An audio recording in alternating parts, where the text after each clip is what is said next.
Hello and welcome to our next episode of the Red Pony podcast. By the title that you may have seen, today I wanted to discuss Elden Ring. That is, of course, recently just come out. And I wanted to ask Peter, who is a long, hardened veteran of the Soulsborne genre, some questions from someone like myself who has never really played, or in fact wanted to take on the challenge of a Souls game. Should I consider buying Elden Ring? So you may have seen that, quote unquote, Elden Ring is an easier game. At least it's more accessible. So I've prepared a list of 10 good questions that I think you need the answers to right now that I'm going to ask Pete, our seasoned veteran of Souls games. I think just to get it out there, can you tell everyone what Souls games you've played? Yeah, And yeah. also, I've hi, played. Pete. I played every single one. I've played obviously the Dark Souls trilogy and all the DLCs, but that's beginner stuff, of course. I've played Sekiro. I've played Neo 2. I've played The Surge 2. I've played honestly every Souls-like that's worth playing. I've played. Unfortunately, except for Bloodborne because it's an exclusive for Sony, which is sad because from what I hear, like I feel like Bloodborne could be well, until Elden Ring came out, it could have been my favorite Souls game, but whatever. I'll play it one day, hopefully when we get the port. But yeah, I know some stuff about Souls Yeah, games. you've definitely assured me, and I'm sure the audience, that you, sir, indeed know exactly how these games work. So, Yeah. um, I would like to just say, if you're one of these people who's considering buying Elden Ring, like myself, essentially, I've looked at this game. I'm currently playing Horizon Forbidden West, Pete, and I'm Yeah. looking at this new release. Everyone's giving it a 10 out of 10. Okay, so let's just figure out if I actually could get my head around it, because these games are not for everyone. So let's find out. Now, if it's cool with you, can we just jump straight in? Yeah, let's go. Hell yeah. Right. So the first question I've prepared, Pete, is this: what are your top 3 tips for a newbie in playing a Souls game? Okay, that's a good question. So, And you can make it as generic and as simple yeah, as yeah, you but no, like. the number one is understand that death is a good thing, and understand that frustration is also, well, not necessarily a good thing, but a thing that you can conquer, and learn to learn to take responsibility for your actions in the game. Of course, not talking about yeah. So but basically, one thing which is essential to a good Souls game is that the difficulty is not bullshit. So, whilst the first few times, or depending on how difficult you find something, the first 50 times, I'm exaggerating, but yeah, whilst it may feel like something is completely unfair and a waste of time, eventually, as you keep on doing, as you keep on trying and persevering, there will be a playthrough, or not a playthrough, sorry, just one time when you tackle that boss or that area where everything clicks, and you're like, oh, right, and you just completely wreck everything. And like, if you can accept the frustration and the deaths that definitely will happen, and understand that they're a part of a learning process, then you can reach, I think, levels of exhilaration and of just feeling good about yourself and the game that you're playing that are just not present in other games. Like it really, you feel like much more tied into the game, into the atmosphere of the game, just by virtue of always being in danger and persevering through So hardship. let me interrupt you there. So you're suggesting that first, death is not a bad thing. Yeah. Second of all, persevere through frustration. And what would you suggest as a third tip for a newbie playing a Souls game? Um, have fun with the art, no, the RPG mechanics and the lore. Basically, these games are huge, and there's detail packed into each and every nook and cranny, and there's like NPCs that you might not even meet if you don't explore. So explore everything as much as you can, and go on the wiki if you want to know more about your build, or get involved in the community and the wikis and everything, because it's really a community experience. Dark Souls. It's the whole point of Souls games is that it's something so big and full of detail that it's kind of nice to parse it as a community. So yeah. Okay, thanks for that. Really appreciate it. Cool stuff. Doesn't make me want to play it yet. So let's get on to the Okay. second question. The second question is this, and maybe you can give a bit of what happens in Dark Souls games as well. What are the consequences? So this question too. What are the consequences of dying in Elden Ring compared to Dark Souls? Are they different? And what kind of consequences are there to dying in general in the games? All right. So it's a pretty traditional Dark Souls in terms of the consequences here. Right. You all that happens is you get pushed back to the previous bonfire, and then you also lose your souls. In this case, they're called runes, and you can pick them back up if you go back to where you died. Yeah. So those are the consequences. So what? But there aren't any. What are these runes? Runes are What are like these souls. runes? So souls slash runes, etc. These are the things you use as currency, as a means of upgrading your character, upgrading They're your quite skills. important. They're essential to. They're essential. Yeah. Right. So, but that adds a layer of like a tense layer to things where you feel like, okay, I can't lose this, and even a layer of tactics, because you can maybe use all your souls and drain yourselves of them in preparation of an area which you know you're going to die a lot in, so you don't really care anymore. You don't really lose anything when you die in that case. So yeah. Okay. Yep. Question 3: how much of a departure is Elden Ring from the Souls games in terms of combat? How different is it? Because in my experience, when I've played Souls games, they're cripplingly hard, as we've kind of touched on about frustration. How different is it? Right, so here's the thing. Elden Ring is not fundamentally different from Dark Souls in terms of the mechanics. So the combat is virtually the same. But what is a departure from Dark Souls in Elden Ring, and what makes it special is the integration of an open world. And I know most people are like, yeah, everybody does open world nowadays. What's special about that? But in the context of a Souls game, it does a lot. I think that Elden Ring does open world way better than pretty much any other game. And it Like Breath of the Wild style. yeah, exactly. You walk around. Precisely.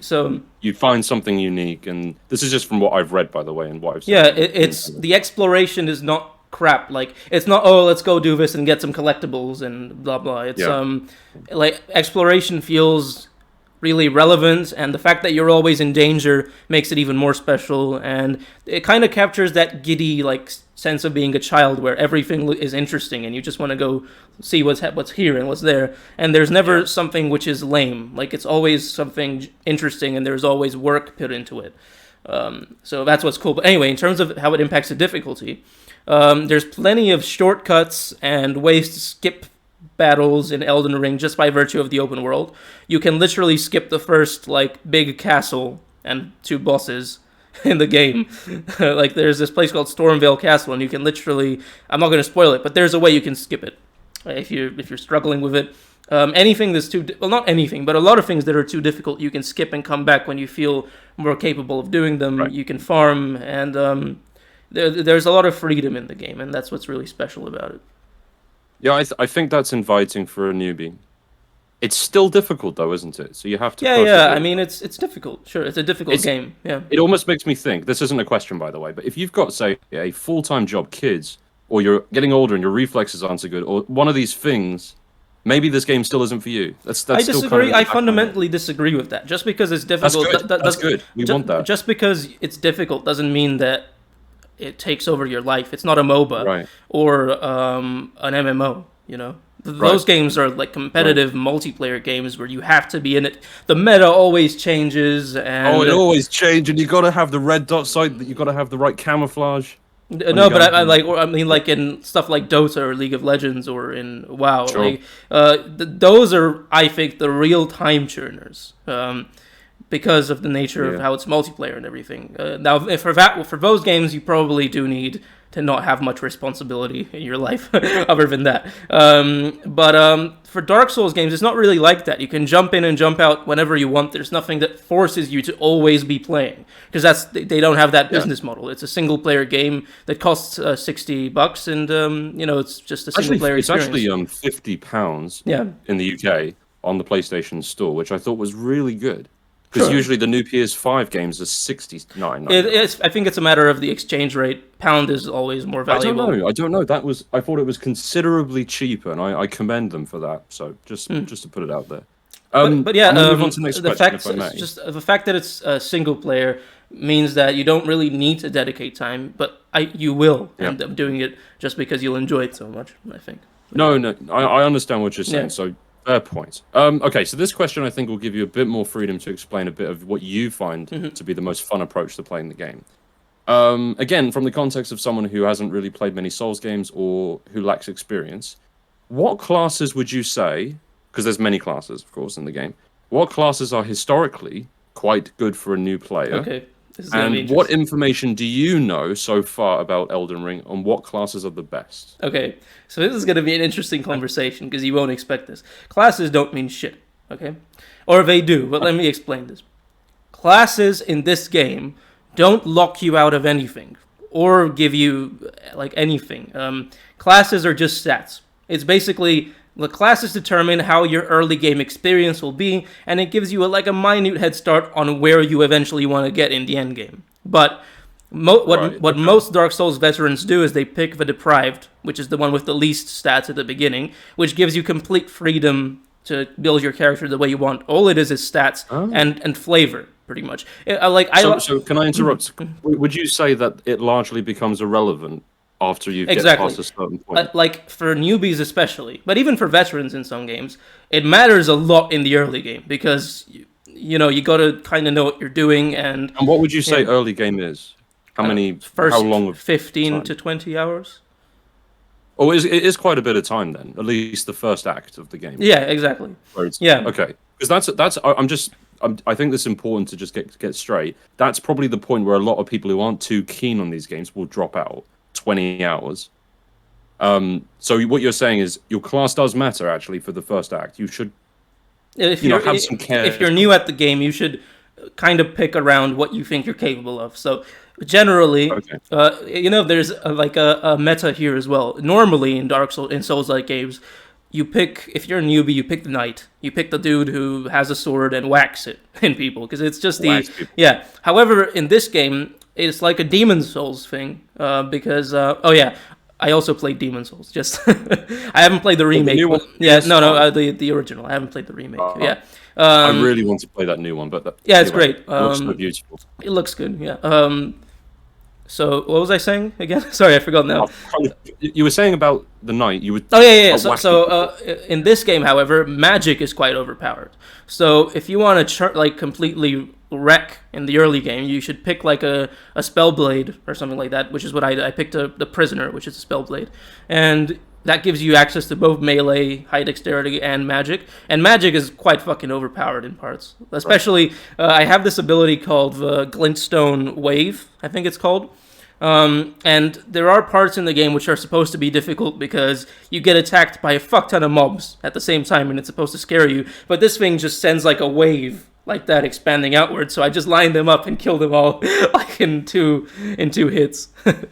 But yeah, in this game, I'd say pick something that can do magic as well. Yeah. Magic. Okay, cool.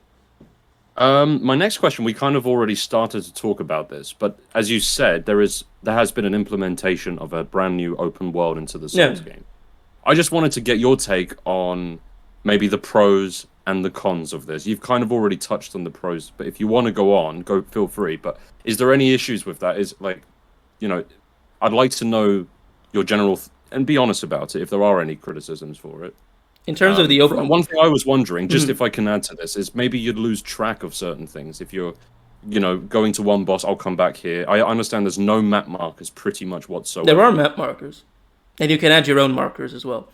See, I didn't know that. See, this is why we're doing this. All right, that's why we're doing this. Yeah, of course there's map markers. And you can set your own custom ones as well. That's good. But you also need to find like these stelae, they're called, which is like a big thing with writing over it, and you take it, and then you have the map of the area, so you understand much more clearly what's around you. So that's a useful thing to get.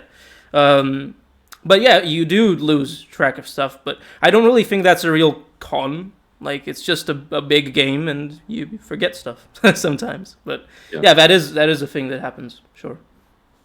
But I don't really think there's any cons in terms of the open world. It just adds a layer to it, which is like a match made in heaven. Like it's just so fairy tale like and whimsical, and everywhere you look, there's something worth doing and interesting, and that catches your eye and that looks gorgeous and that has detail. It's an amazing work. In terms of cons, I don't have cons with the open world. I have cons Thankfully haven't experienced much of this, but there are performance issues with the game on the PC. So the PC port is kind of fucked. But they will fix it. But still, I'm tired of this happening where the game is broken on release and then they fix it. But whatever, that's a con, which led to the game being review bombed, which is understandable. But yeah, so that actually was one of my questions about how was the performance like. So I don't think I'll ask you that now. If, as you kind of just mentioned, there's some issues. It's not great. It's not great. Yeah.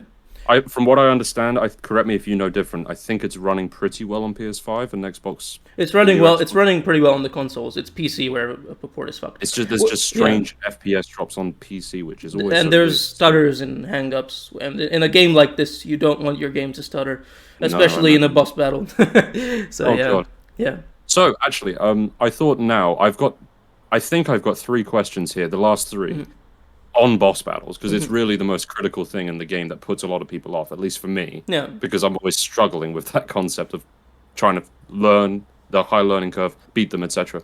So I'm going to condense this into kind of 1 or 2 questions. So the question really is this, and it's a little strange, but I'm sure people are wondering the same if they haven't played these games. On average, if such an average can be determined, how many attempts does it take a seasoned veteran to kill an average boss? And then for a newbie, because that's hard, because the thing is, what's interesting about these games is that everybody finds different things difficult. Like I could find one boss like hell, and then my mate says, "Yeah, I killed him on first try," and I'm like, go fuck yourself. But yeah, and I could find a boss super easy, and my friend could find him the opposite. It's weird. It's just I think the difficulty of some bosses depends on how your brain is wired. Like for some people, bosses that move really fast, they can deal with them just because they just can. And for other people, they might find it more difficult for bosses that move slow but deal like a lot of AoE damage or something. It depends. So, but yeah, no, a veteran will have a much better idea of what he's doing, of course, and a newbie will find it difficult, but much more difficult. Like I've had some bosses which I killed them on the first try or the second, and I've had some bosses which probably took me around 15 tries or something like that. Yeah. Well, 15 isn't too bad, is it? Really? It's not. I haven't had anything ridiculous. Okay, one ridiculous thing, but it's a joke. Like it's supposed to be ridiculous. So yeah. Okay. So nothing like that yet. Although I do think, funnily enough, we're talking about how Elden Ring is more accessible. I don't really think it is in terms of difficulty, because I feel like this will be a harder game for a newbie than something else, actually. Like Dark Souls 3, perhaps? Because that's Dark Souls 3. A lot easier. Dark Souls 3 is a much better starting point for a newbie, I'd say. Right. Yeah. Okay. Now, I'm going to kind of depart a bit away from difficulty, because I think generally my questions have been focusing on difficulty. Yeah. But at the end of the day, it's still a piece of art. It's still an art form, and trying to produce a story. We haven't talked about that. Yeah. Now, of course, from what I understand, again, correct me if I'm wrong, but stories in Souls games, they're not exactly like thrown to you through exposition. Instead, you kind of have to explore and find lore, and you kind of I'm right in that. Yeah. So once again, this is something that completely fosters a sense of adventure and exploration. Is that right? You have the general gist of what your character is doing in the world and what the world is. So you always have a general idea of what you're supposed to do and where you're supposed to go. But on your way there's like infinite paths that you could take, and they don't use cutscenes that much. It's mostly through dialogue and through just visual language and just like kind of piecing the lore together yourself. But like there is an answer to everything. Like it's not like one of those types of things where it's really mysterious, but it's mysterious because there's nothing there. There actually is here, but you have to piece it together yourself. And yeah. Are there typically multiple endings for Souls games? Yeah. There are. There's always at least 2, but sometimes there's more. And what's that based on? Decisions. Morality. Yeah. Decisions. There's not a complex morality system, but you do make decisions, and Also, Oh, dude. like I said, you make decisions about like NPCs because like a lot of NPCs have like quest lines. They're like side quests, and you can choose what to do within those. You can kill them or not, etc. So yeah. I've done a little bit of research on some of the side quests in Dark Souls, and they're really impressive. Yeah. The level of detail, you can have certain situations Yeah. where you save someone and he ends up killing loads of NPCs. Yeah, exactly. Yeah, like yeah. I know exactly. I'm what sure you you're know which yeah. one I'm talking Yeah. about. I barely remember, but okay. So what I wanted to ask you, just on this story thing, because I haven't put a question to you yet. I was wondering this. Have you found that you actually understand the Elden Ring story so far? Yeah. How much have you been able to grasp in the lore in the world? Well, Is it pretty clear? Well, Have you found it? everything that I've been told, I've grasped. But Yeah. I haven't been told everything, of course. So you're still wondering about a yeah, lot yeah. of There's still points that you. there's still a lot of mystery. And like Yeah. it does this thing where like it gives you something, a piece of information, and that information works on its own, but it also has other implications that you can choose to find out. And you can actually find pieces of lore just by doing side quests, which is cool. Right. One example is early on. This is a spoiler, by the way. Spoiler, everyone. You find out that in this world, people are sent to work as slaves in doing different jobs, either working in mines, etc. And each one of those areas has like an overarching ruler, and that overarching ruler is a horrible monstrosity of some sort, like a spider or anything. And these people shapeshift, or they take forms of the ruler that they in the domain they work with. So if you work for the spider, you will not completely, but like parts of you will turn into a spider and stuff like that, which I thought was really interesting. And that's a cool piece of information that has other implications, which I'm sure I'm going to find out about later. So yeah. Right. So that does come to the end of my list of questions. I've become more interested in the game, to be honest, overall. But I still believe that, like you said, it's definitely still challenging. Yeah, like it's still it's basically open world Dark Souls mechanically. Yeah. That's not different, but I think it's the best Souls like by far, and I also think it's just one of the. I haven't finished it, but so far it seems like it's just one of the best games ever made, and I think people should play it, even if it's difficult. You know. Okay. All right. That's the end of my questions. Like there's to be honest, there's nothing that sets apart a Souls veteran from a newbie. You know, they just played the game more. Like every veteran was once a newbie. Anybody can do it. It's not like you have to have fucking superhuman reflexes or anything. No. And that's not what we're not trying to insult you guys. Yeah. Because especially me. Stop insulting me. It's just I find sometimes playing games that require you to practice is just not relaxing. I think it's not what you want to do. That's just for some. That's actually something that that's a good thing that I can add to. Elden Ring is the most relaxing of the Souls games. Ooh. Because given that it's an open world, it actually wants you to take the time to, in between stuff, to look at the scenery and just admire stuff, and maybe just work on improving your character and not fighting so much. And there's a lot of moments where you can relax. And one thing I've noticed, you can easily, if you accidentally go into a mob of enemies and they're really difficult and annoying, you can just get on your horse and fucking go away. And or you have a dedicated stealth now. You can stealth around like a lot of the areas if you want to just experience the story and everything. So yeah. Right. Okay. Thanks, man. I feel like you've actually put my anxiety at ease in some regards. I'm probably going to pick up the game, to be honest. You should. And we should definitely do a review of how things have gone with a newbie. You know. Plus, we can do co-op, so I can help you at the beginning. Yeah, that'd be great.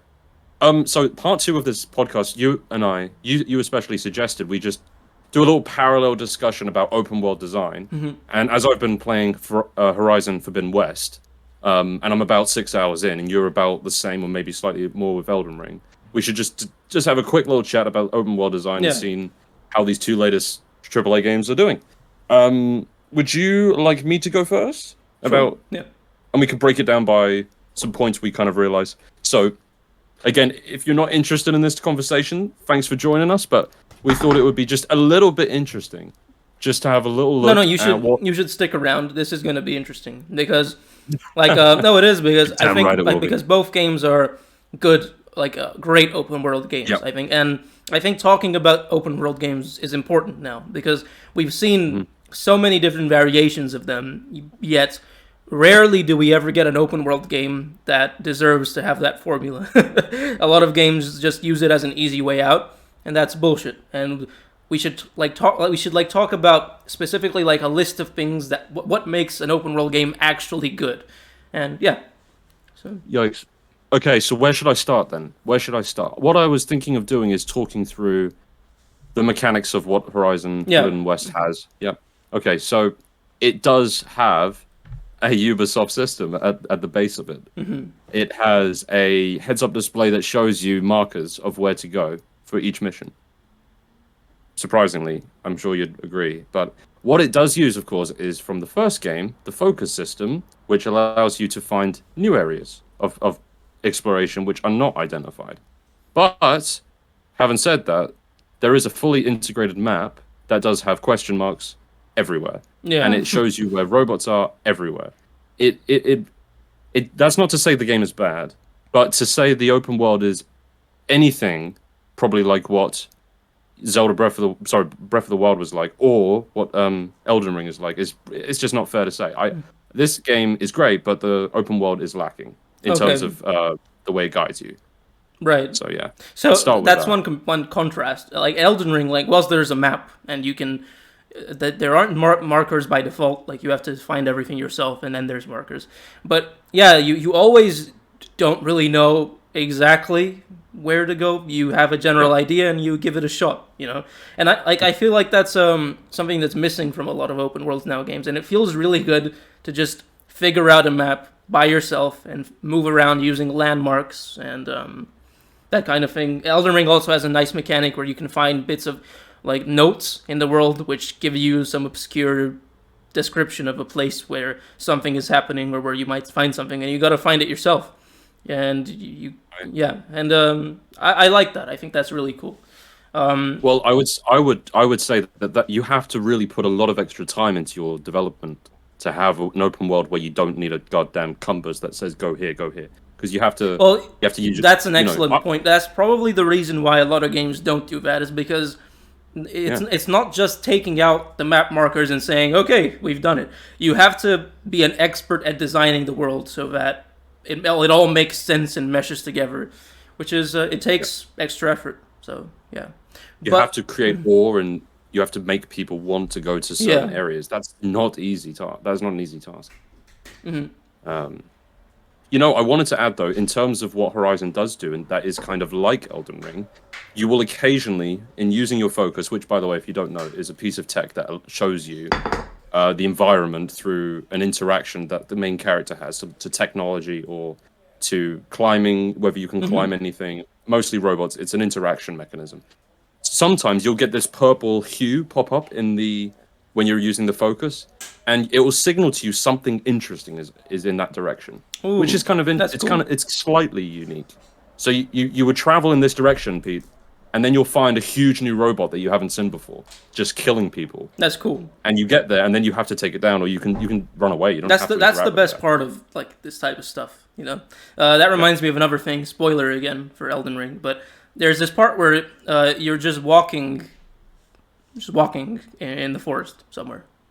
Like there's not forest, but like in a field, yeah. And I was on my way to look for something else, and then all of a sudden I hear like a sound, somebody saying, "Hey, oi, mate, I'm over here. Why aren't you speaking to me?" Like that kind of thing. And I was getting annoyed because I was like, why is the fucking game putting this guy like hiding him? Like I can't fucking see him. If you're gonna do this, make me see him more clearly. And then slowly, the game doesn't tell you this. You actually have to figure it out yourself.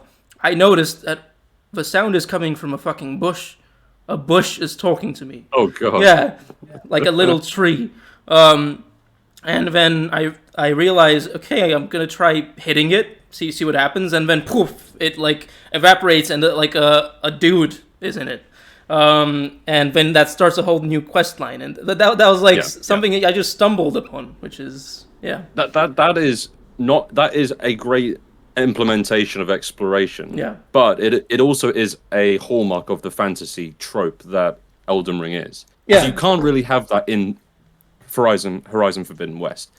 I did think a bit more about this though. It's not fair to say that Forbidden West has bad open world mechanics. What it does have is extreme density and detail. That's one thing I want to. Yeah.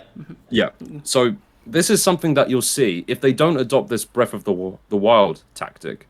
What they'll usually opt for is a Ubisoft foundation with tons of detail on top, as a way to say, look, we're not going to be able to accomplish Elden Ring, but we can still put shit tons of cool stuff in there. Make it almost like I would say that's kind of what Cyberpunk did really well. And it's funny how I always fucking mention Cyberpunk, but anyway, it seems like that's the other option. I don't know if you'd agree. Yeah. That is what Horizon Witcher. I mean, everybody talks about how Witcher is a masterpiece. Witcher did that exact same thing as well. You could stumble onto things, but also the map was just exclamation points and question marks. But yeah, that's what I wanted to talk about, the density, because I watched some reviews and takes on Horizon Forbidden West, and people talk about how no matter where you look, there's always something cool and detailed, and there's density, and I think that's part of like the enjoyment of games, you know, just going into opening up a game and being like, holy shit, I am in a different world now, and it feels alive. That's another thing which is really cool in Elden Ring. You start in like a really contained tutorial area, and then you open this big door, and you're in the open world. And like it's crazy how you look everywhere, and there's a tower there, a big fucking tower, and there's like a castle there, and a cathedral, and there's a ruins over here. Oh shit, there's a beach over here. I wonder if I can get down to the beach. And like that's really cool stuff. And I feel like Horizon also has some of that, right? Yeah, it's kind of like if you can see it, you can probably interact with it. It's kind of like that. There are some limitations. There are some edges to the map, but you'll find that there's huge vistas of mountains in the middle of them, which you can. I saw that little smirk. I know exactly what you're talking about too, because I saw that video where somebody climbs up to some waterfall, and then the game tells you, yeah. I was also thinking of when I think it was one of the Bethesda management staff. If you see it, you can climb it. It was bullshit. Yeah, it was bullshit. What game was that? I forgot now. But Fallout 76 probably. Or... Yeah, I think it might have been. But yeah. Just to go back to what we were discussing about density, it definitely is something that does immerse you beyond, let's say, something like a Ubisoft game, which just has like nakedness and barrenness. I hate these open world games. Need to die already. I think you either go density or you either go to let's call it the Elden Ring way, or the. But that's what's crazy about Elden Ring, is that it also has density. Like that's why I think it's so fundamentally revolutionary as a game, because it's the best open world game I've ever played. Like it puts all of the other ones to shame. It's just really impressive. The only other open world game that impressed me specifically with its open world is Red Dead, actually. But yeah. Right. Yeah. But Red Dead doesn't have density. I mean, it has some, but it has limited density. Yeah. It's still following a classic formula, but it's But in the Rockstar way, because they have to be different. Yeah. Yeah. I think we could both agree, though, that the next GTA 6 game definitely needs to change the formula of the open world. I fucking hope so. Yeah. I mean, it will. It will. I'm pretty sure. It needs to be more along the lines of Breath of the Wild or something like that. No, not necessarily Breath. I think it needs to do its own thing, and I think it will. Sure. And it's unwritten at this point. I don't know what they could do, but maybe we should talk about that now. Any ideas about how they could do their own little? I need to think. Yeah. So the question you're asking is, can you describe a new open world mechanic? What I was thinking is like an open world where I know like Dying Light 2 tried to do the same thing, where they were like, your actions impact the world, and like they didn't do that. But I'm talking specifically like because you're a criminal, right? And I think in this game it could be complete bullshit, but the leaks kind of say that you're like an up and coming like Pablo Escobar type gang lord, right? And it would be cool if you could like build your empire and kind of change the world based on what you invest in. Like you can funnel your money for like casinos and then have a whole casino side quest. So with wacky characters and managing your casino and everything, or playing the stock market and having that like imagine if you like play the stock market or do something where it leads to an area of town being like full of homeless people or something like that, or that kind of thing would be cool. But yeah. You know what? I'm puzzled by the question, honestly. It's such a difficult thing to talk about. It's like, how do you represent reality in a video game that's different to what we've already I don't had? think it has to be reality. I think it just have to feel believable and alive. I don't think it has to be realistic. It should just feel believable, alive, and full of actual stuff worth exploring. That's it. I think those are the pillars of an open world game. An open world should justify itself at every point. It should justify why you're exploring it, why it's worth exploring it. Yeah. I interrupt you, man. That's the word. That is the word. It just needs to be justified. Yeah. If you're going to add anything and do anything with the open world, say you want to add this huge area, justify it objectively to why you're doing it. Don't just put it in there because you want it to be bigger. Yeah, exactly. That, that's really all I can think about. That's the most important thing. Yeah, it has how to. do you justify by having it be packed with actual content that you handcrafted. Basically, it needs to be. It needs to be dense, full of content, which has rights where it feels like a human being had a hand in it, and not some AI which just kind of cobbled stuff together and gave you a quest. Because I remember Skyrim had those. The perpetual quests thing, like with the Thieves Guild, where you can do quests forever, but it was just the same structure, the same thing. Dying Light 2 did the same thing as well, where the carrier's quest line just sends you to a building to deliver something, and all of the buildings look the same, and it's always some obscure interaction. And just basically stuff where there's actual unique writing, there's like a scenario which is like at least a little bit interesting, a little bit different. That's actually something Cyberpunk did well, I think, with specifically the side quests. The side gigs are what they are, but the side quests were all completely different. Like in one quest, you're walking around with a mass murderer who found religion, and and in another one, you're kind of declassifying the corruption of Night City.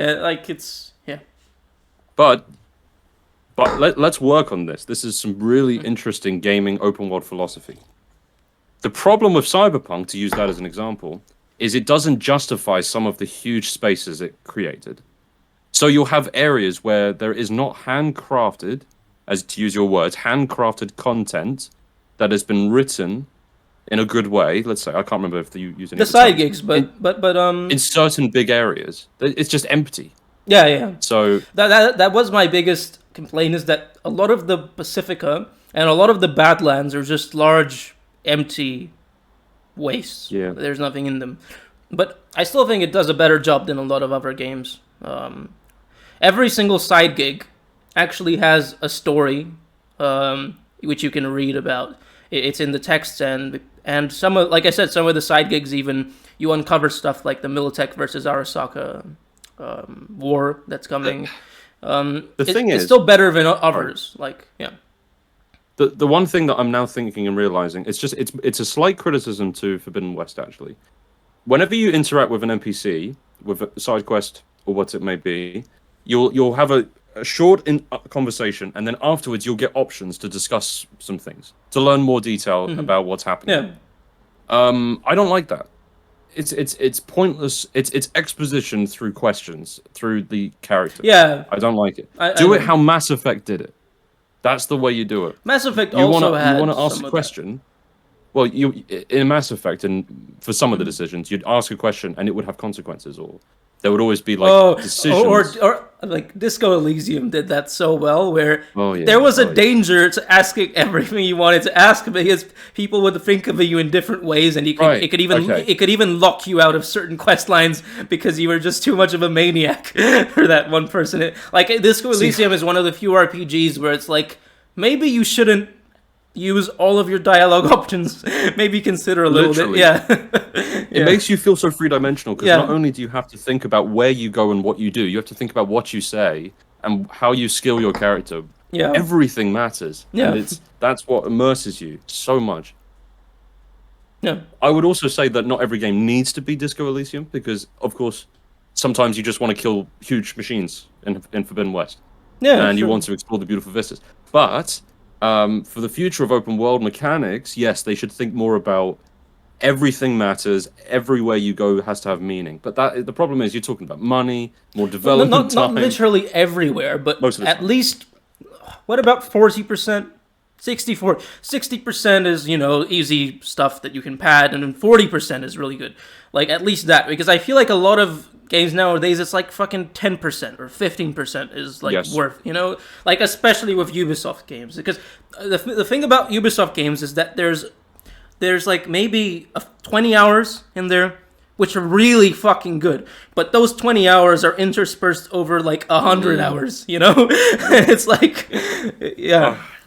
It makes you feel like you just... Please stop. And it Please feels stop, like Ubisoft. it feels like you're like a lab rat. Like they're testing like how much shit you can take before you can get positive reinforcement. It's like, oh, like there's shit, and then they give you like a little bit of cheese, and then more shit. Like, yeah. Yeah. Can we just try to see if we can take this any further? I don't think we can. No, I think Maybe we made a point. I think we made the point. Yeah. It's about, again, to summarize, it's about having, objectively, a piece of the world that is used by the player where they will understand new information that is handcrafted, that is something they can have a voice in, and is not just a copy-paste of something that is interspersed between good points. And look, I'm not a fucking idiot. Like, I understand how game development works.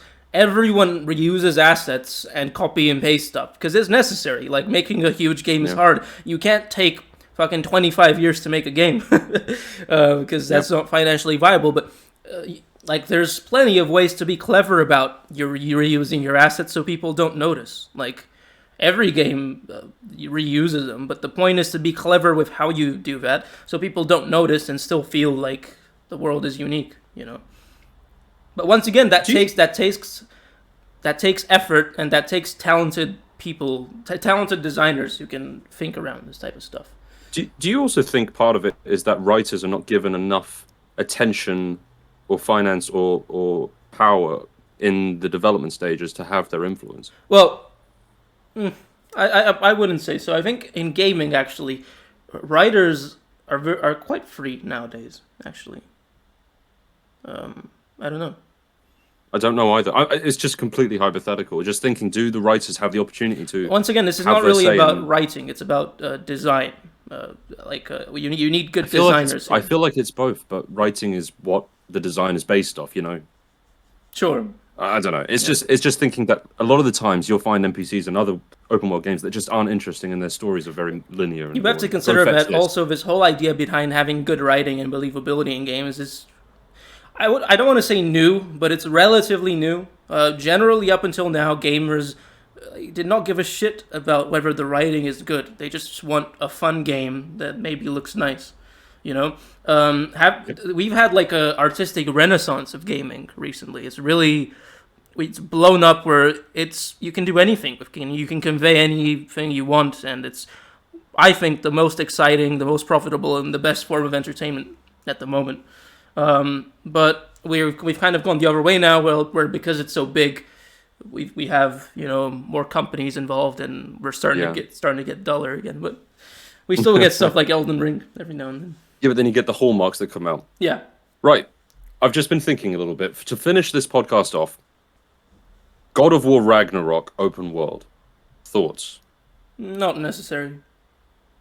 Okay, think about it, man. Have a brainstorm at least. I am thinking about it. I think the way they did it in the first God of War was fine. It was semi-open world where you could go back to different areas and explore. It was not very open world at all, though. It was semi-open world. It was semi-open world. Well, semi can mean anything. It was really linear with a little extra, really. Yeah, but I don't think it's necessary. I don't know.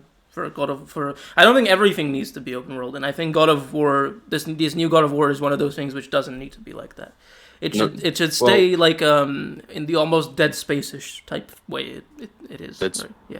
Dead Space-ish. It has like okay, I have to justify. It has like a Dead Spacious type structure, or not Dead Space, but something like that, where technically it's set a little bit open, and you can backtrack to unlock different stuff if you want to, and that kind of thing. I hate backtracking. Except in Resident Evil games, Resident Evil, where backtracking is great. But yeah, Resident Evil, it's so good. Yeah. Okay, I think that sums up our podcast. Yeah. Yeah. It was great to talk to you, Pete. I really enjoyed that. And I am not going to buy Elden Ring yet, but I will do it eventually. You don't have to. I just recommend it. That's all. I want to play it, man. I'm just a little bit scared. It's going to be scary hard. Yeah. Yep. But I got to finish Forbidden West first. Oh, how long is Forbidden West? It's pretty long, I think. I imagine. Pretty sizable. Forbidden, like it's such a large open world. I've explored 1/16 of it. That's very specific. Well, I'm impressed that you look at your screen right now, the size of your screen. Put your thumb on the corner of the screen, and maybe add another couple of thumbs next to it. That's how much I've explored. Yeah, okay, that's like nothing. But how much of the screen is good content, though? I guess we'll see. That's been handcrafted and tailored, and it has great content. And anyway, well, Pete, I really enjoyed this conversation. We were meant to talk about time today and the philosophical consequences of it, and we're going to talk about games, movies, concepts, but we didn't.